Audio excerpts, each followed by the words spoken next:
Good morning students.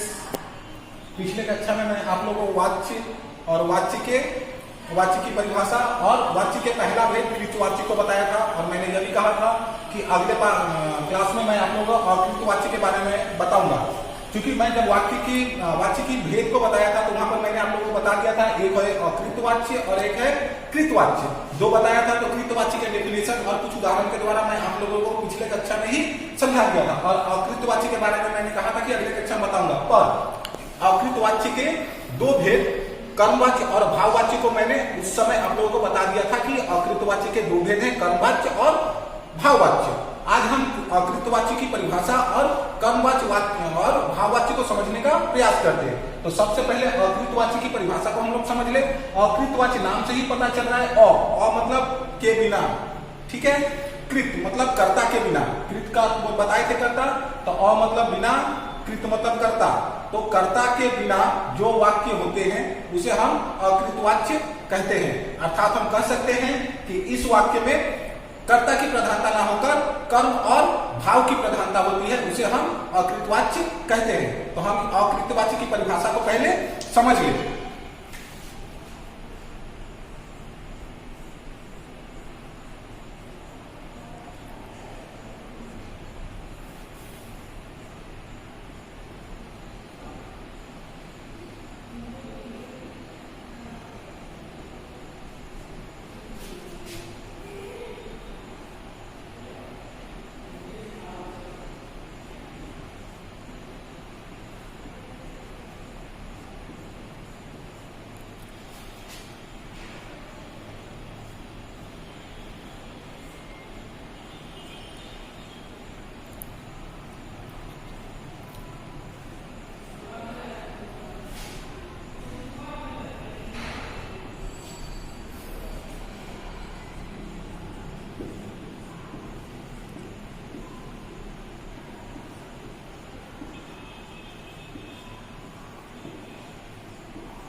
हम लोगों ने क्या लिखा? क्रिया के रूपांतर से जब क्रिया में कर्ता की प्रधानता नहीं होती उसे हम अकृतवाच्य कहते हैं। अब अकृतवाच्य के भेद को हम लोग पढ़ ले।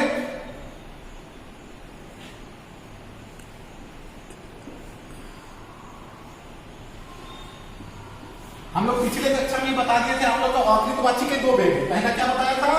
कर्मवाच्य, और दूसरा क्या बताया था? भाववाच्य।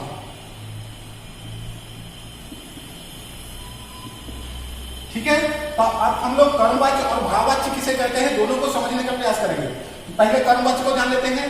क्रिया के रूपांतर से जहां पर कर्म की प्रधानता होती है, क्रिया में कर्म की प्रधानता होती है, उसे हम कर्मवाच्य कहते हैं। और जहां पर कर्ता और कर्म की प्रधानता ना होकर भाव की प्रधानता होती है उसे हम भाववाच्य कहते हैं। आइए तो हम लोग मिलकर एक कुछ उदाहरणों के द्वारा इसकी परिभाषा और उदाहरण को लेकर हम लोग समझने का प्रयास करें, जिससे हम जब कर्मवाच्य से कृतवाच्य बनाना या कर्मवाच्य से भाववाच्य बनाना ये सब एग्जाम में जब आए तो हम लोग आसानी से कर पाएंगे और समझ पाएंगे कि कौन सा कर्मवाच्य और कौन भाववाच्य है।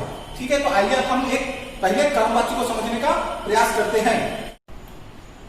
तो हम कर्मवाच्य को पढ़ लेते हैं। देखो, कर्मवाच्य में पहले बता दिया था जहां पर कर्म की प्रधानता होती है न कि कर्ता की। जहां कर्ता की प्रधानता ना होकर कर्म की प्रधानता होती है उसे हम कर्मवाच्य कहते हैं। वही चीज को हम यहाँ पर पहले से लिख दिया।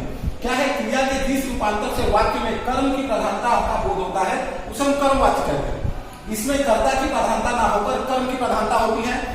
यहाँ समझने की एक चीज है या समझने की एक बात है, वाक्य में कर्म की प्रधानता होने के कारण जो क्रिया के लिंग है, वचन है, लिंग, वचन और पुरुष, ये क्या होते हैं? कर्म के अनुसार बदल जाते हैं।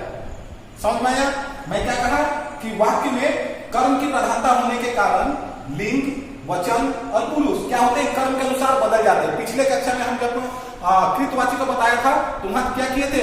पुल्लिंग क्या होता है? कर्ता के अनुसार बदल जाता था ना, जो कर्म था, जो क्रिया था वो कर्ता के अनुसार बदल जाता था। जैसे मैं बताया था गीता का गाती है ना।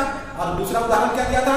राजीव पढ़ता है ना। तो राजीव जो नाम था वो क्या हुआ? पढ़ता, पुल्लिंग में बदल गया। पढ़ना क्या क्रिया पुल्लिंग में बदल गया था। यहाँ पर बिल्कुल वैसा ही है। क्या है? जो लिंग, वचन और पुरुष है वे कर्म के अनुसार बदल जाएंगे। हम एक दो उदाहरणों के द्वारा समझने का प्रयास करते हैं। पहला उदाहरण देखो, जैसे है रीना द्वारा गीत गाया गया। उदाहरण हम लिखते हैं, रीना द्वारा गीत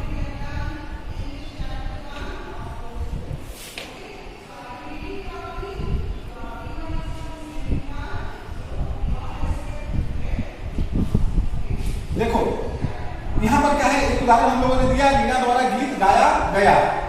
गीत पुल्लिंग होने के कारण क्या हुआ है, गया भी क्या हुआ, पुल्लिंग में बदल गया। क्या हुआ, गीत पुल्लिंग होने के कारण क्या हुआ, गाया गया भी पुल्लिंग के रूप में। जो गाया गया क्या है, क्रिया है, तो ये क्रिया है, ये कर्म है ना, ये करता है,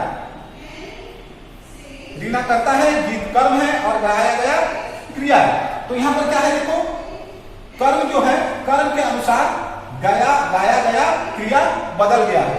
समझ में आया, नहीं समझ में आया तो एक बार फिर मैं बता दूं, कर्म के अनुसार मैंने कहा था क्रिया बदल जाती है। गीत गाई गई भी हो सकता था, लेकिन नहीं होगा, क्यों, क्योंकि कर्म क्या है, यहाँ पर गीत पुल्लिंग है। अगर ये स्त्रीलिंग होता तो यहाँ पर स्त्रीलिंग हो जाता। समझ में आया, ये अगर स्त्रीलिंग होता तो गाई गई होता। क्योंकि गीत क्या है, पुल्लिंग है, तो पुल्लिंग के साथ क्रिया को भी हम बदल दिए हैं, क्रिया को भी पुल्लिंग के रूप में बदले हैं। ठीक है, दूसरा उदाहरण हम देख लेते हैं। दूसरा उदाहरण,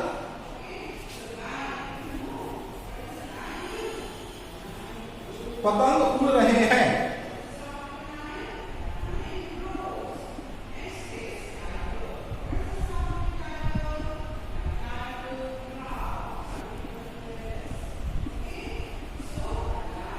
देखो पतंग उड़ रहे हैं, चूंकि यहां पर ये बहुवचन में है तो यहां पर रहे भी बहुवचन के रूप में बदल गया। ये जो वचन है, पतंग उड़ रहे हैं, पतंग क्या है, बहुवचन के रूप में है, तो जो क्रिया है रहना, उड़ रहे हैं, उड़ रहे हैं जो क्रिया है, ये क्या हुआ, ये भी बहुवचन के रूप में बदल गया। ठीक है, अब अगला वाच्य क्या है, भाववाच्य। चूंकि मैं पहले ही बता दिया था कि भाववाच्य किसे कहते हैं, जहां पर कर्ता और कर्म की प्रधानता ना होकर भाव की प्रधानता होती है, वहां पर क्या होता है, भाववाच्य होता है। तो हम लोग उसकी डेफिनेशन को भी पहले लिख लेते हैं, परिभाषा को लिखकर कुछ उदाहरण के द्वारा समझने का प्रयास करते हैं। तो भाववाच्य देखो, भाववाच्य में पहले बता दिया था, जहां पर भाव की प्रधानता उसे भाववाच्य कहते हैं। उसकी परिभाषा को हम यहाँ लिख दिए हैं, क्या लिखे हैं, क्रिया के जिस रूपांतर से वाक्य में क्रिया का भाव, यहाँ पर मूल रूप से इस पर हमको फोकस करना है, इस पर ध्यान देना है। क्रिया का भाव की प्रधानता का बोध हो, उसे भाववाच्य कहते हैं। यहाँ और एक चीज समझने की है, क्या, भाववाच्य में क्रिया सदा अन्य पुरुष पुल्लिंग और एक वचन में रहती है। ये चीज मुझे बहुत ही मुझे समझ के रखना है कि भाववाच्य में क्रिया हमेशा कहाँ रहती है, अन्य पुरुष में रहती है, पुल्लिंग में रहती है और एक वचन में रहती है। हम इसको कुछ उदाहरणों के द्वारा समझने का प्रयास करते हैं। देखो जैसे हम उदाहरण लिख रहे हैं, क्या,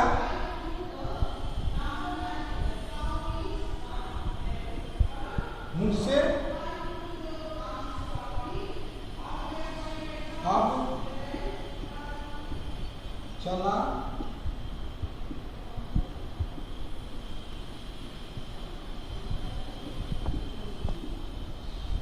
देखो यहां पर क्या है, वाक्य है मुझसे अब चला नहीं जाता। यहां पर क्या है, किसी चीज की असमर्थता को प्रकट किया गया है। किसकी असमर्थता को, चलने की असमर्थता, वह अब नहीं चल सकता। यहाँ पर कर्ता प्रधान नहीं है, यहाँ पर कर्ता की प्रधानता नहीं है, बल्कि किसकी प्रधानता है, असमर्थता की प्रधानता है कि वह अब नहीं चल सकता, है ना। यहाँ पर कर्ता प्रधान नहीं है। ठीक है, तो आशा करते हैं आप लोगों को वाच्य की परिभाषा, वाच्य के भेद, दो भेद जो मैंने बताया था, कर्मवाच्य और कृतवाच्य, और क्या बताया था, कृतवाच्य किसे कहते हैं, कुछ उदाहरण, कर्मवाच्य किसे कहते हैं, कुछ अकृतवाच्य किसे कहते हैं, कुछ उदाहरण, और अकृतवाच्य के दो भेद, कर्मवाच्य और भाववाच्य। कर्मवाच्य किसे कहते हैं, भाववाच्य किसे कहते हैं, ये सारी चीज आपको समझ में आया होगा। अगली कक्षा में हम एक्सरसाइज के तौर पर आप लोगों को कर्मवाच्य से कृतवाच्य बनाने की प्रक्रिया को समझाएंगे, भाववाच्य से कर्मवाच्य बनाने की प्रक्रिया को समझाएंगे, कृतवाच्य से भाववाच्य बनाने की प्रक्रिया को समझाएंगे। या एक बहुत ही थोड़ा कठिन कह सकते हो है, इसीलिए उसको मैं एक अलग से क्लास लेने की सोचा हूं, जो मैं अगली कक्षा में या अगले क्लास में मैं आप लोगों को समझाऊंगा। तो आशा करते हैं आप लोगों को यह समझ में आया। धन्यवाद, थैंक यू। मच।